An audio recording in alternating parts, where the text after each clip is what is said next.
नमस्कार, माझे नाव अक्षरा ओंकारेश्वर रावळे। सर्वप्रथम तुम्हाला 27 फेब्रुवारी मराठी गौरव दिनाच्या खूप खूप शुभेच्छा।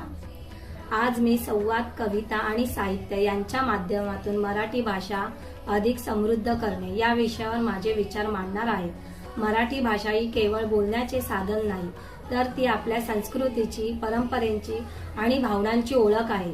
आईच्या अंगाई गीतापासून ते संतांच्या अभंगापर्यंत मराठी शब्दांना प्रेम, करुणा आणि ज्ञान भरलेले आहे। ज्ञानेश्वरांनी ओव्यांमधून अध्यात्म दिले, तुकारामांनी अभंगातून समाजाला दिशा दिली, तर पु ल देशपांडे आपल्या विनोदातून मराठी मन जिंकले।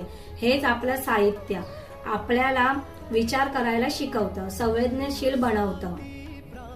आजच्या डिजिटल युगात आपण अनेकदा इंग्रजी शब्दांचा वापर करतो, पण जर आपण रोजच्या संवादात, सोशल मीडियावर, लेखनात आणि कवितेत मराठी जाणीवपूर्ण वापर केला तर आपली भाषा अधिक समृद्ध होईल।